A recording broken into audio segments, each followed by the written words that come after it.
Hi hello friends, welcome back to media talks. நான் உங்கள் மௌனிகா. இன்றைக்கி மகாநதி சீரியலில் நம்ம எதிர்பார்த்தது தான் நிறந்திருக்கு.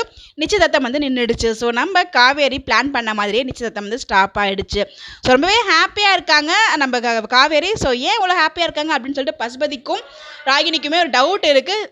அந்த கல்யாணத்தை நிப்பாட்ட முடியல, அதனால தான் வயிற்றுச்செல்லாம் அவளுக்கு சிரிப்பாக அதை காமிச்சிட்டு இருக்கா அப்படிங்கிற மாதிரி அவங்க தப்பு கணக்கு போட்டாங்க. பக்கம் அஜய் நம்ம எப்போதான் ராகினியை பார்ப்போம் அப்படின்னு சொல்லி ரொம்பவே ஆர்வமாக இருக்காரு. ராகினியை பார்க்க போகிறதுக்காக துடிச்சிட்டு இருக்காரு. அப்போ விஜய் இருறா பொண்ணுங்க தாண்டா வரும், உனக்கு தாண்டா அப்படிங்கிற மாதிரி அவர் உட்கார வைக்கிறாரு சேரில் போயிட்டு. ஸோ நம்ம ராகினியை போயிட்டு நம்ம அஜயோட தங்கச்சியும் இவங்களும் போய் பார்க்குறாங்க, காவேரியும். ஸோ நம்ம அஜயோட தங்கச்சி ஃபோட்டோலாம் எடுத்து நீங்கள் ரொம்ப அழகாக இருக்கீங்க அப்படிங்கிற மாதிரி சொல்லிட்டு போயிட்டு இருக்காங்க. ஸோ ராகினி காவேரியை பார்த்துட்டு இன்னைக்கு உனக்கு நிச்சயதார்த்தமா எனக்கு நிச்சயதார்த்தமா இவ்வளோ கிராண்டாக வந்திருக்கு அப்படிங்கிற மாதிரி பேசி இருக்காங்க. ராகினியை பார்த்துட்டு அந்த காவேரி அஜய் கிட்ட ராகினி அங்கதான் இருக்கு, அங்க போய் பாரு அப்படிங்கிற மாதிரி சொல்றாங்க. இதை பார்த்த விஜய் எங்க அவன் அமுச்சுடு அப்படின்னு கேட்கறாங்க. ரெஸ்ட் ரூம் போக தான் அமுச்சு விட்டுருக்கு அப்படின்னு சொல்லிட்டு இருக்காங்க. நிமிஷம் இரு அப்படின்னு சொல்லி 2 பேரும் சேர்ந்து போட்டோ எடுக்கிறாங்க. அதை பார்த்துட்டு பசுவா இருக்கட்டும், நம்ம இவங்களோட சித்தி சித்தப்பா எல்லாருக்குமே எரியுது. அதை பார்த்ததுமே அஜயோட என்கேஜ்மெண்ட் நின்றதுனால கண்டிப்பா இதில் சித்தி நம்ம காவேரிக்கு ஆப்போசிட்டா தான் டேர்ன் ஆவாங்க. ஸோ பார்க்கலாம். இன்னொரு பக்கம் எக்ஸ்பெக்ட் பண்ணவே இல்லை. காவேரி சொல்ல நம்ம தாத்தா காவேரிக்கு சப்போர்ட் பண்றாங்க.